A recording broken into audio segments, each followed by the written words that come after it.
India is a sacred land, where more than anywhere else in the world, you can cross over from one reality to another.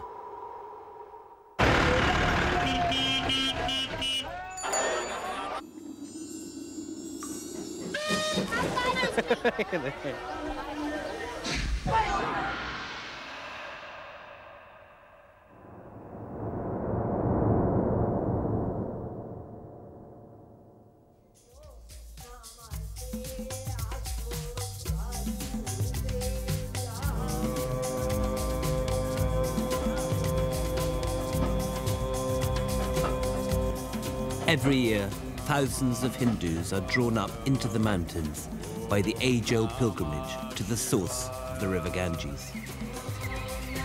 The source lies deep in the glaciers of the high Himalayas on the very borders of Tibet. To many Hindus, it is simply the most sacred place on earth. I've always wanted to travel there, both because of its sheer remoteness and because it seems to lie at the very heart of the mystery of Hinduism.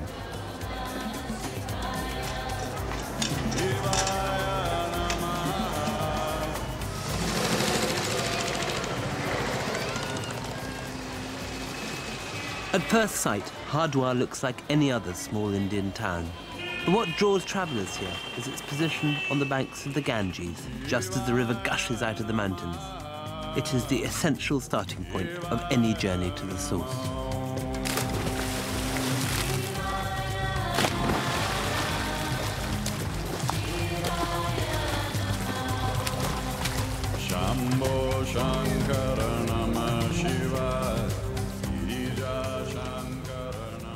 By bathing in the river, the pilgrims here believe that they can cleanse themselves of a lifetime of sins.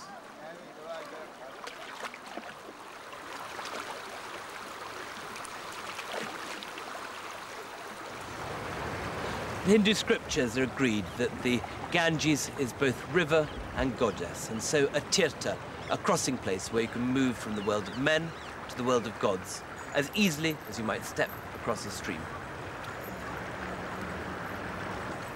But if Hindus believe in sacred space, they also believe in pools of sacred time, that there is a moment every 12 years when if you bathe in the river, your prayers will be more quickly heard and readily fulfilled than at any other point in time or space. It is as if a window momentarily clicks open in the heavens, allowing direct access to the divine.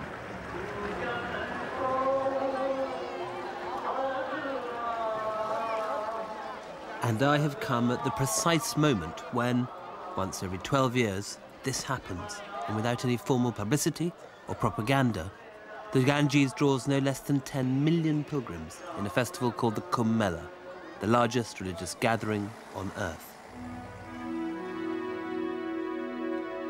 The pilgrims are made up of simple villagers, sophisticated city dwellers, and above all, the holy men, the sadhus, who descend on Hardwar for a festival that makes Glastonbury look like a picnic in the park.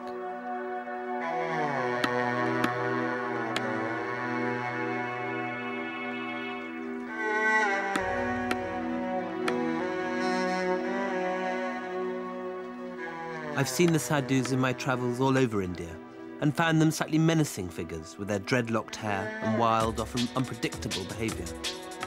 It's only seeing them now, arriving in such numbers for this great festival, it makes me realise quite how many of them there are, and how many different forms they take. Some are freelance wanderers moving from town to town. Others live ordered monastic lives in ashrams, dividing their day according to strict rules and performing severe penances. Most fascinating of all are the naked Naga sadhus, the ash-smeared warrior ascetics who throughout Indian history have formed the shock troops of Hinduism.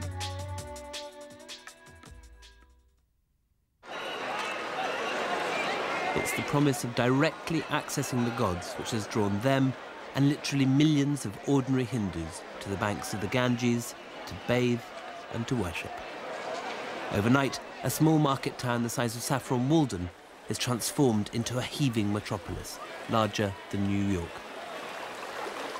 Some of these pilgrims will, like me, be attempting the difficult path up to the source of this extraordinary river.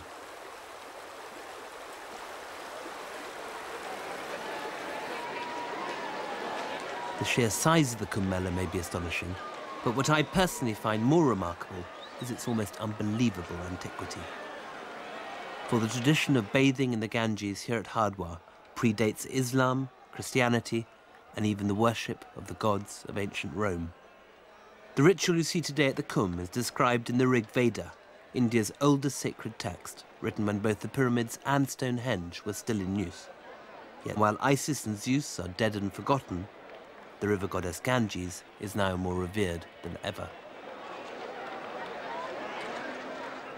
The goddess is seen as a mother, Ganga Ma, who comforts her children and is tangible, approachable, and all-accepting, the essence of compassion in liquid form.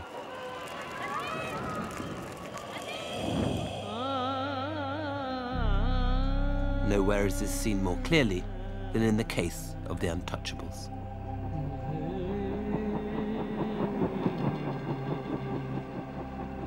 This is the darker side of Hinduism. The untouchables here told me that in all Hardwar there was only one priest prepared to perform ceremonies for them, and that because of this he had been ostracized by his colleagues. But the river goddess, they said, was different. She turned no one away.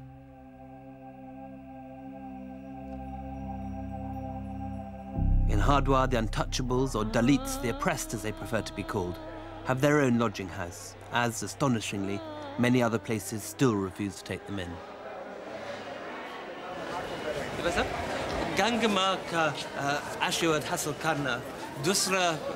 How easy is it to get the blessing of the goddess Ganges?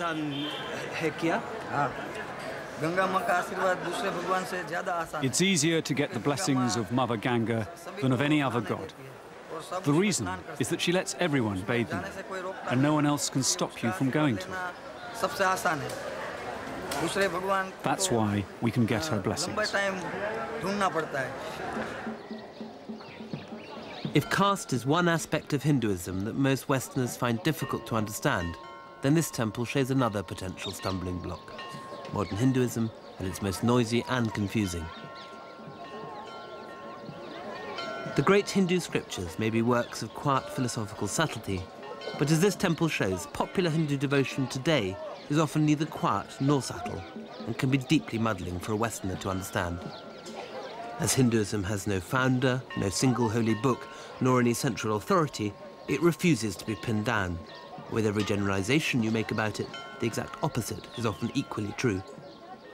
This pilgrimage is, for me, a chance to bring into focus this most elusive and fluid of all religions.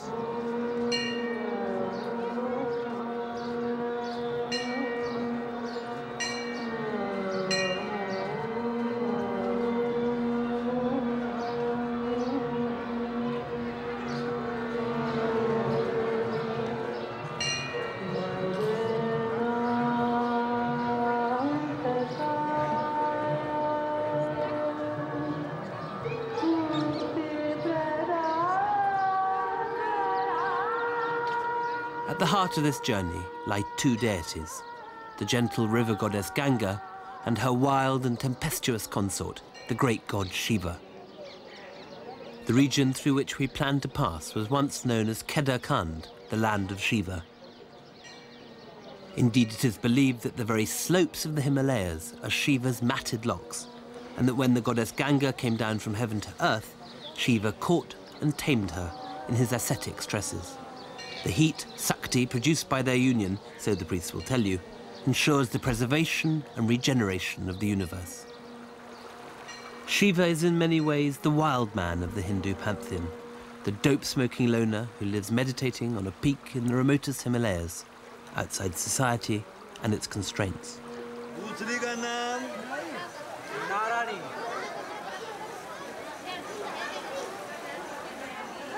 The Pandas of Hardwar have for centuries been registering every pilgrim who's ever set off to the source of the Ganges. The records of these priests are remarkably comprehensive. London? जो हमारा हिंदुस्तानी बसा हुआ है Birmingham Birmingham. London? ये लिखा England Birmingham Birmingham. अच्छा. Meraghan, North Berwick. North Berwick? No North North Berwick. Berwick. Berwick, Scotland में. North Berwick.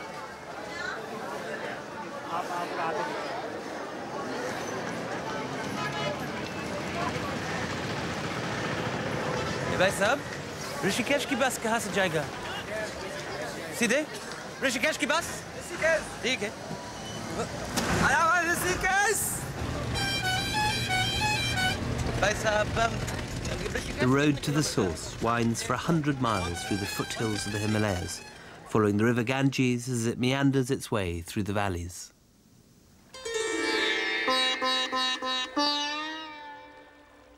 Rishikesh was where the Beatles came to learn the sitar from Ravi Shankar. Those were the days when dope was cheap and karma was king. Everyone who's anyone was a Dharma bum, prepared to risk fleas and dysentery on the way to enlightenment, or at least Kathmandu. But times change. Maharishi Mahesh Yogi, who hosted the Beatles, now runs a business school that has not been seen in Rishikesh for 20 years. Even so, the town is still full of ashrams, and Rishikesh continues to attract hundreds of Westerners who are not too cynical to shave their heads and pay up, in dollars, for a course in transcendental meditation or the mysteries of Tantra.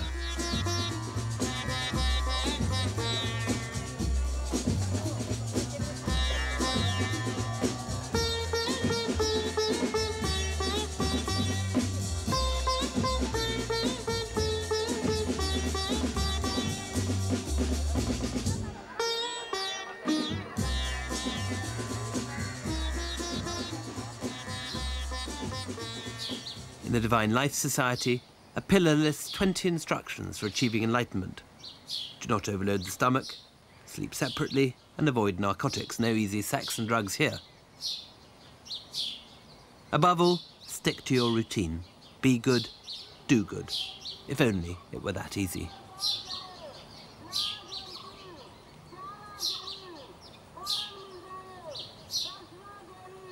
Yet for all the frauds who filled the garages of their ashrams with Rolls Royces by parting Westerners from their material goods, there are still in the caves around Rishikesh many genuine and deeply impressive ascetics who have given up everything to seek God through silence, solitude and meditation.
As I was swimming, another holy man walked past, very different from my friend in the cave.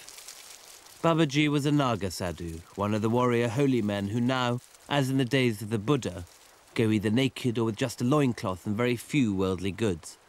Although in this case, Babaji did have one very unexpected possession. Babaji, tell me about your motorbike. What do you want to know about this? Well, you have a hi-fi system somewhere. Where is it? Here, look. Hidden away in here.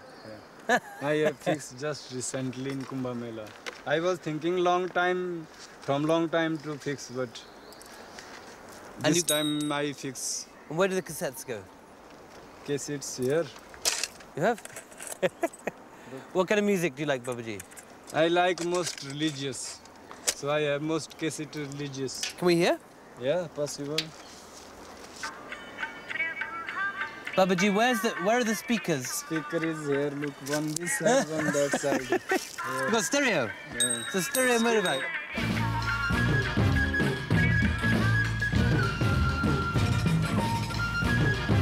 I find myself making the next stage of the journey on the back of Babaji's motorbike, which, while exciting, poses one tricky question. If you're riding pillion with a naked holy man, where exactly are you supposed to put your hands?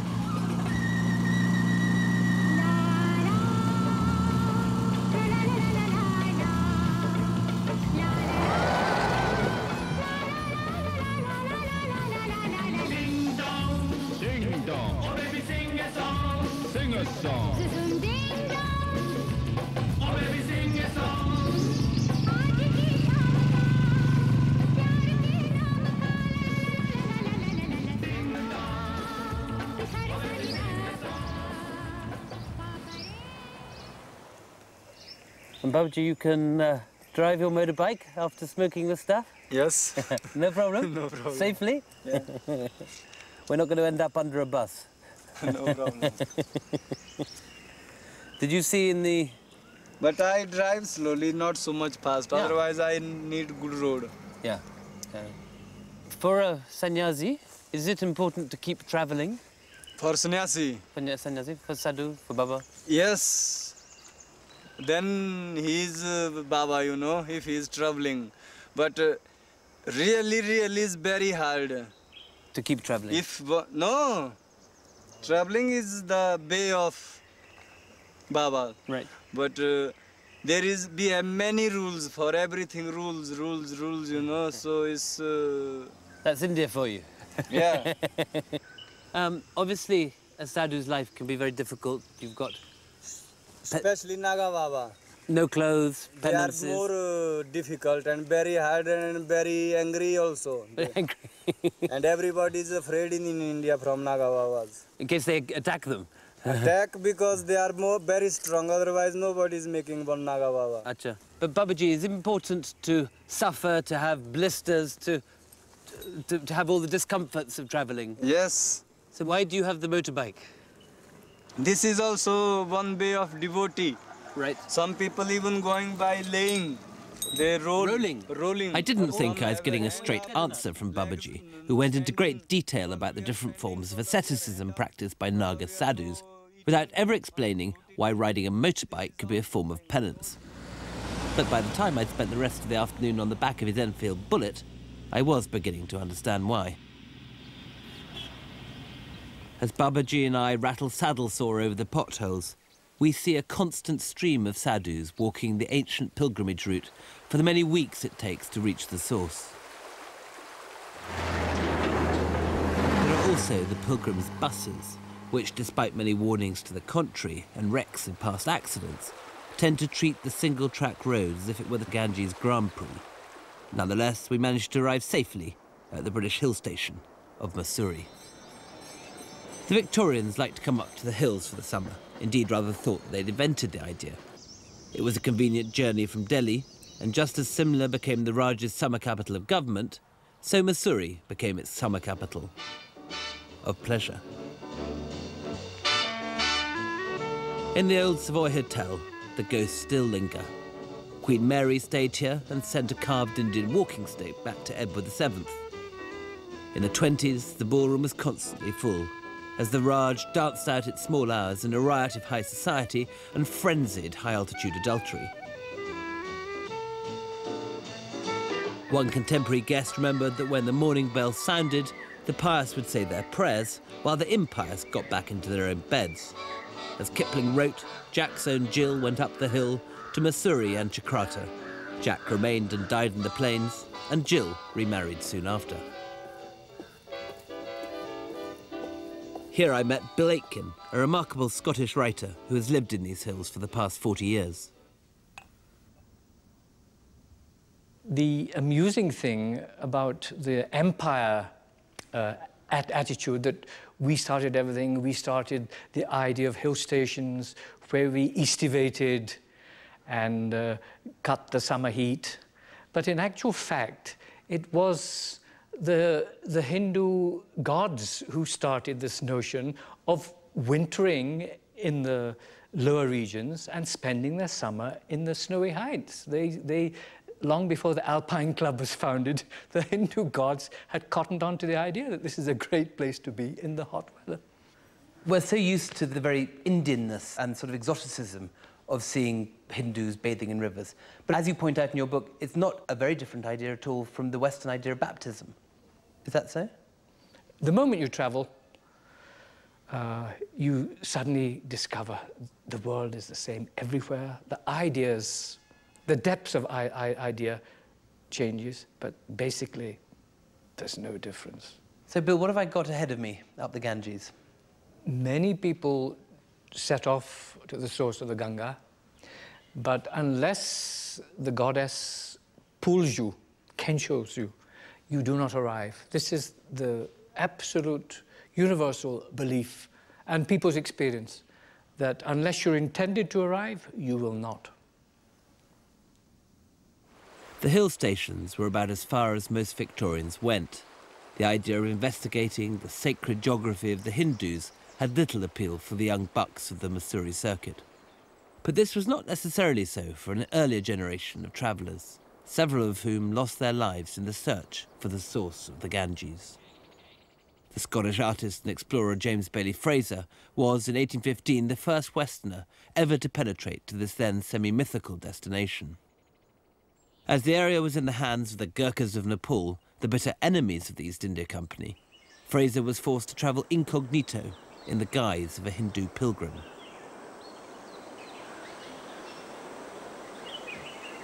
After weeks in the heat and dust of the North Indian plains, the flowering rhododendrons, the damp incense smell of the leaf mould, and the sweet resinous scent of the conifers transported Fraser straight back to his Inverness-shire home.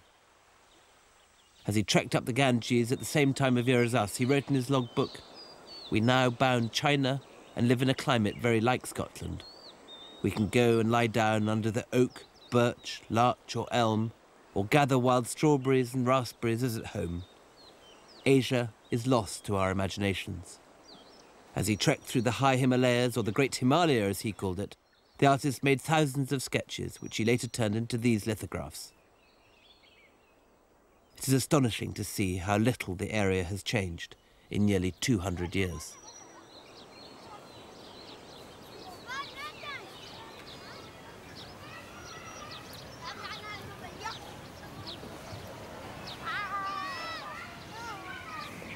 We were reaching a turning point in the journey. After 3 weeks, we were now at 12,000 feet and approaching the snow line. Ahead lay the high peaks, so before leaving the last of the foothills, I decided to rest a few days in the village of Triyugi Narayan, said to be the site of the marriage of Shiva to the goddess Parvati. According to legend, so many gods gathered for the wedding celebrations that the top end of India began to sink into the ground with the weight, and several deities had to be dispatched to the south to re-establish the balance. Their marriage flame is now said to have been alight for Triyugi, or 3 epochs, hence the name of the village.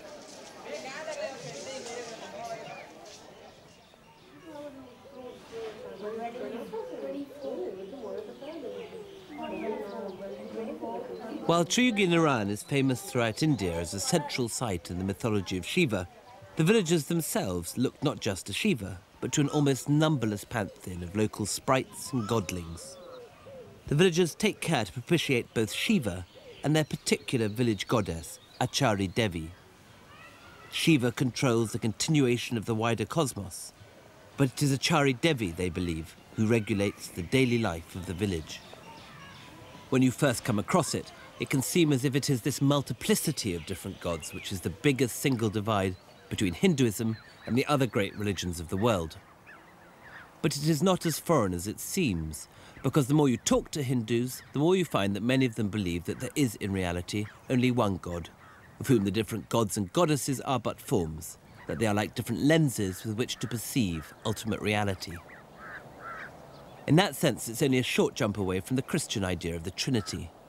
It's a simple idea, but to me it certainly does help bring the apparent anarchy of Hinduism into sharp and immediate focus. While Shiva and the great gods are thought to be almost unimaginably remote, the local goddess plays an active part in village life through her oracle.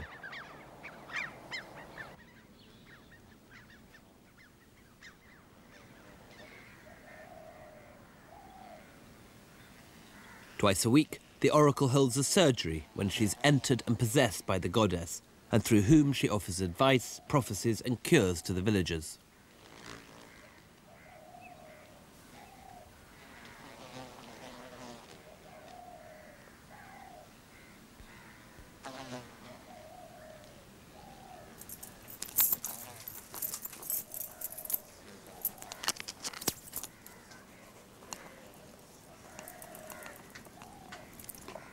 ये न्योता आया तुम्हारे मेरे के लिए पिक्चरों में डोलते हैं कहना है कि मैं पिक्चरों में जा रहा हूँ मेरी बलि कौन दे रहे हैं अष्ट बलि खाने वाले हूँ कोई हानि नहीं होगा अच्छा रहेगा Can the goddess offer us any advice on getting to the source of the Ganges at Gamuk? देवी मैं वो गंगा का गोमुख जान लगी छो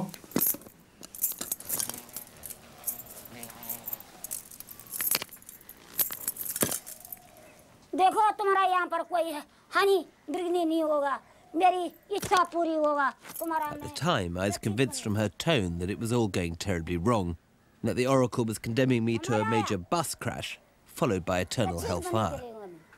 मेरी साथ में 25 वीर है कोई कहीं जाने वाले है कोई कहीं जाने But later, when her thick Garhwali accent was translated for me, it turned out that she was in fact telling us that not only would we reach the source, but that I would safely return to the Himalayas in the future.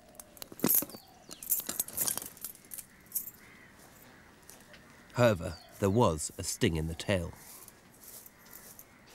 Well, her performance just put us all in the right dilemma, because in the course of her predictions, the oracle, as well as saying all sorts of nice things about my family life and so on, demanded an 8-animal sacrifice, an Asta Boli, which was going to cost us 15,000 rupees, or around £250, which is the average income of some of the hillmen up here.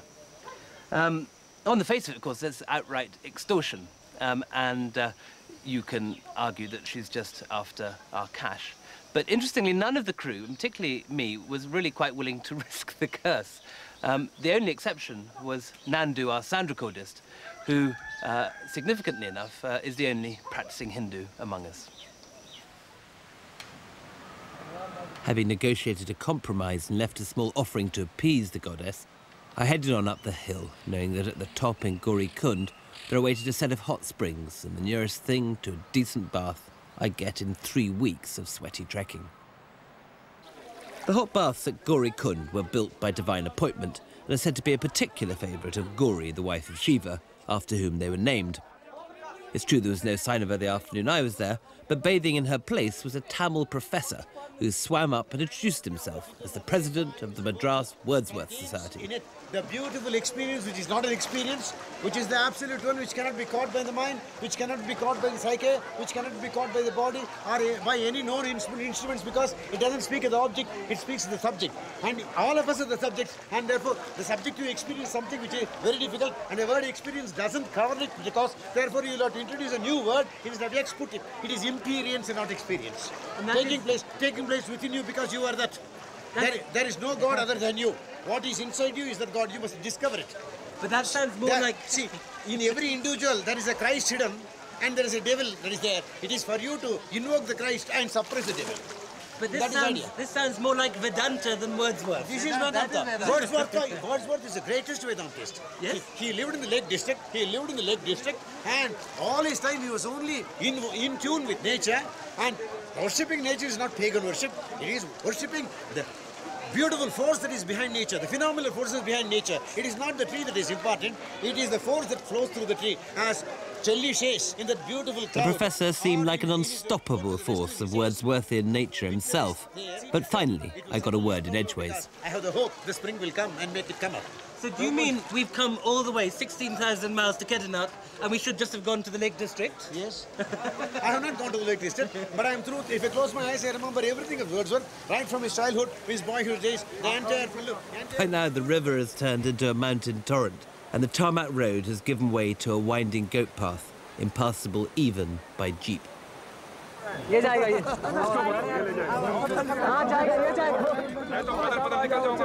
Here, everyone has to start walking, unless they can afford a horse or a porter.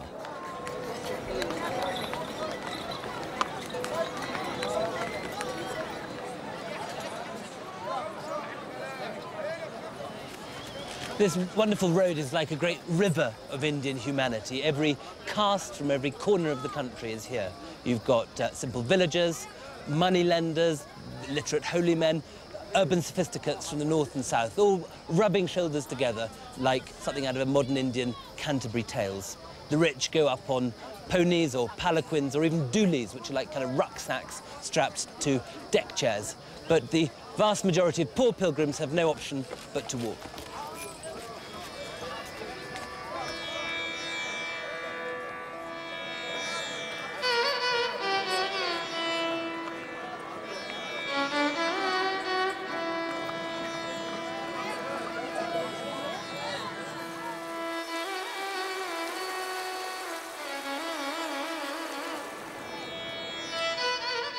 I meet one pilgrim who has become a sannyasi and taken the decision to leave his wife and family completely for a life of pilgrimage.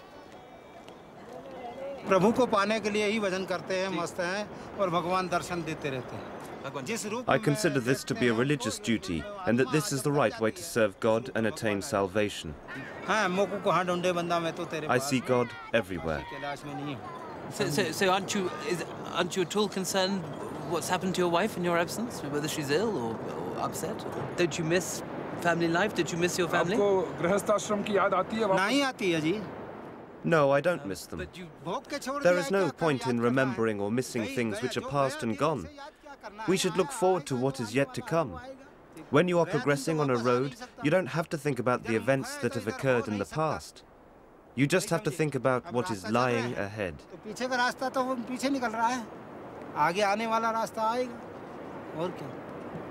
But you have reminded me of my family. That's the miracle of it.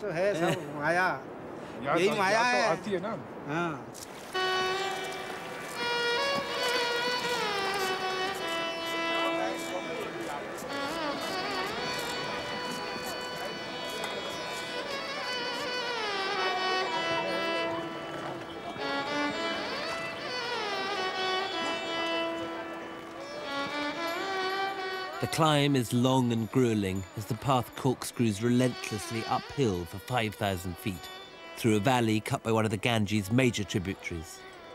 The air is thin, and by late afternoon we find ourselves trudging through thick snow.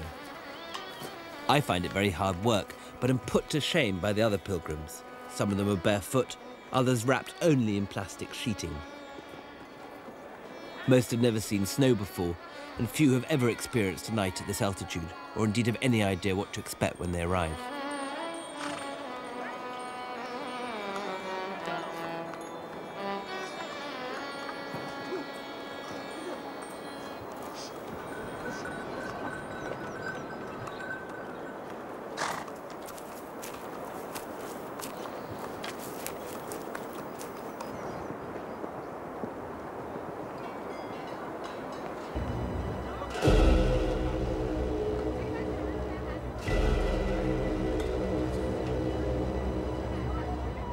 This is where the pilgrims are all being drawn, the home of the most powerful of all the gods, Lord Shiva.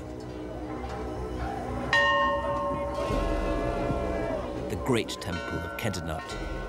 It is the most important stopping point on the way to the source.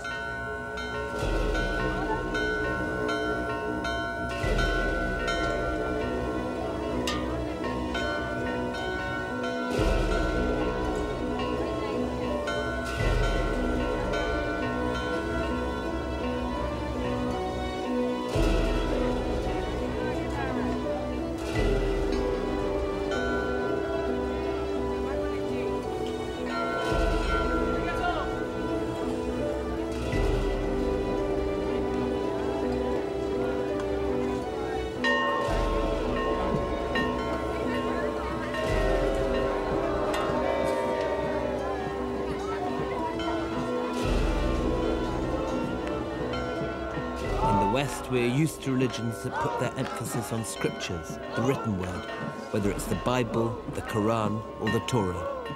But what I find so refreshing about Hinduism is that it's such a wonderfully visual religion.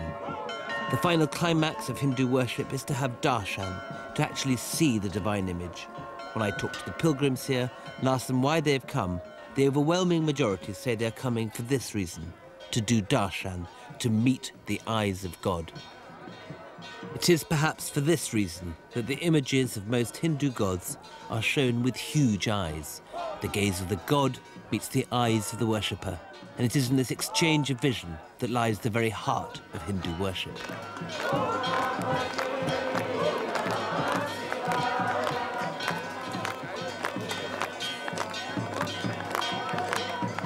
Anyone brought up with the relatively unemotional church services of the West cannot help but be profoundly struck by these intense scenes of religious ecstasy. It's all the more moving when you consider that the pilgrims, many of whom are well into their 70s, have just walked 30 kilometres steeply uphill, and many are now preparing to spend a night out in the open in sub-zero temperatures, many with no more than a homespun wrap to keep them warm.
As well as the pilgrims who flock up here for the night, Kedarnath has a more permanent population of sadhus, most of whom are followers of Shiva.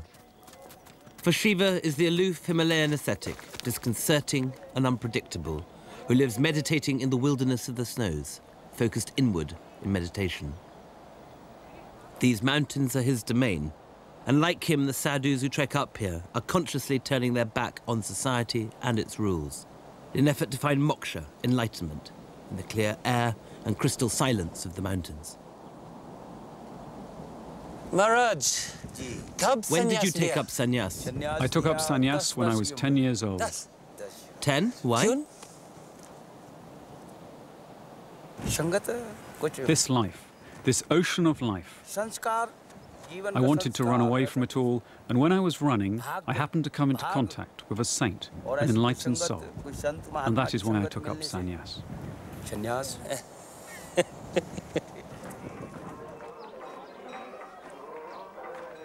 Many of the sadhus have taken vows of silence which can last for decades. This man has taken a vow to remain standing for 12 years.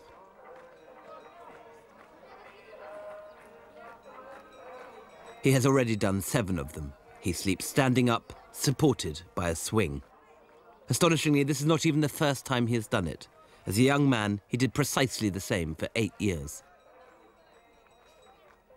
He sees this as an attempt to master his body and its demands, and so, as he puts it, to gain the self-confidence that helps you muster the courage to approach God. In his face, one can see the almost unimaginable pain and determination it must take to keep to such a path. It's the next stage in the pilgrimage that separates the real devotees from what Hindus sometimes call dongi sadhus, hollow holy men.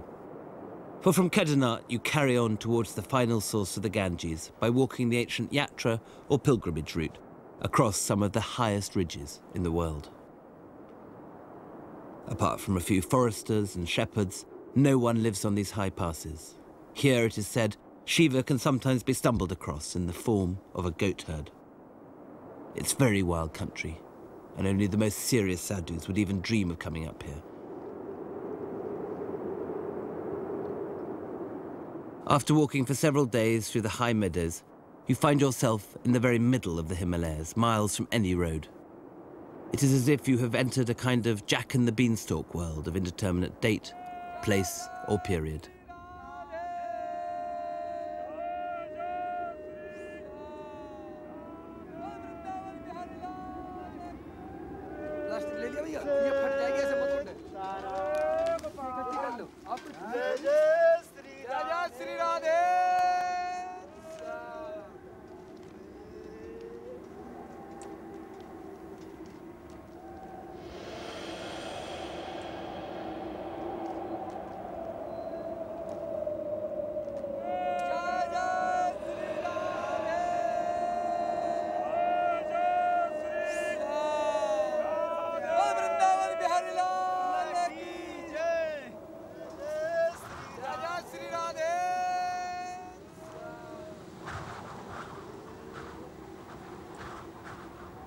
The old Yatra route winds its way across the hills. After nearly 100 kilometers, it arrives at Gangotri, the last staging post on the journey.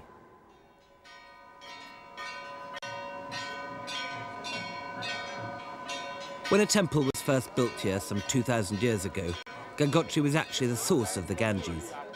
But since then, the glacier which feeds the river has retreated some 20 miles up the valley, and the source is now a day-and-a-half's trek from the temple. It's another measure of the sheer antiquity of this extraordinary religion, as if Hinduism is a faith whose history is to be recorded not in human, but in geological time.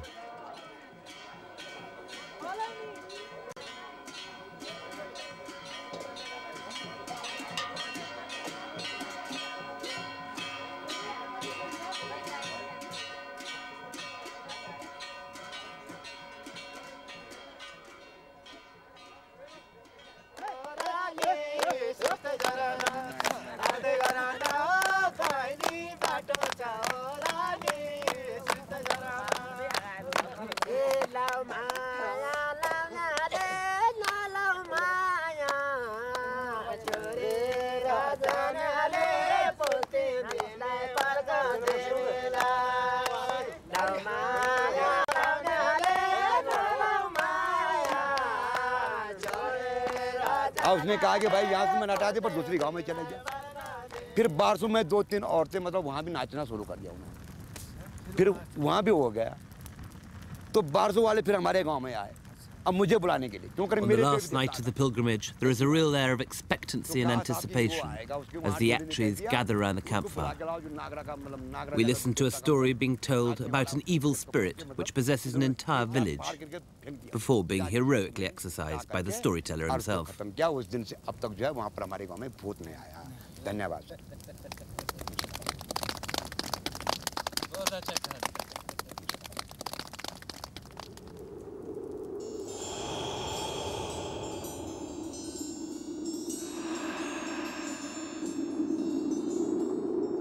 The final stage of the trek is through an almost symbolic wasteland, an inhospitable, high-altitude moonscape, 12,000 feet high, burningly hot by day, icily cold by night, as one approaches the ring of high Himalayan mountains which guard the source.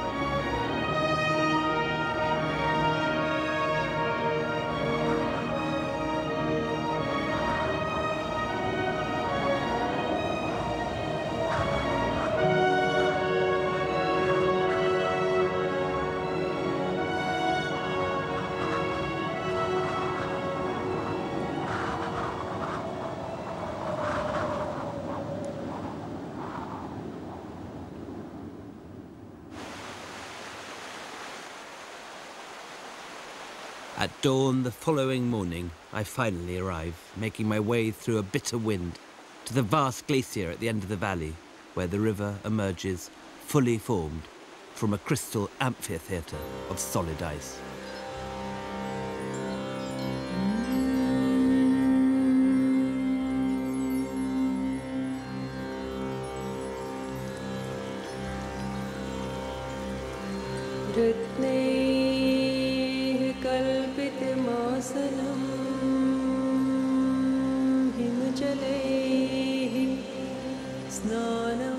You don't have to be a Hindu to feel that this desolate, windswept wasteland at the source of the Ganges is one of the most extraordinary and suggestive places on the face of the earth.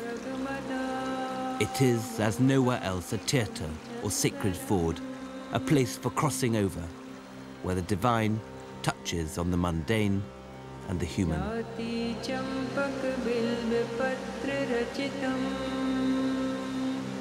पुष्पं च धूपं तथा दीपं देवदयानिधे पशुपते हृत्कल्पितं गृहीयताम्. This then is where it all begins. No man-made shrine or structure breaks the solitude. No priest intervenes between God and man.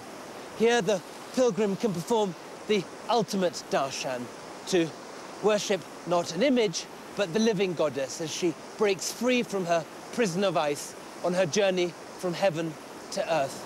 Only when you see such a sight in the pre-dawn glimmer of a sub-zero Himalayan morning can you really grasp how easy it is to deify such a river. Jai Ganga Ma. जाति चंपक बिल्व पत्र रचितम् पुष्पं च धूपं तथा दीपं देवदयानिधे पशुपते हृत्कल्पितं गृहीयताम्.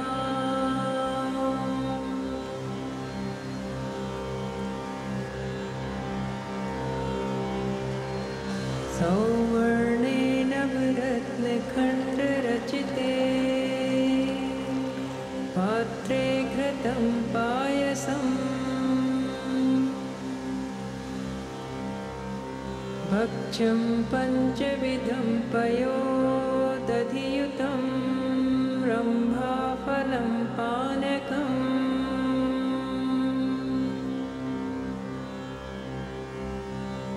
शाकानां यतं जलं रुचिकरं कर्पूरखण्डोज्ज्वलम्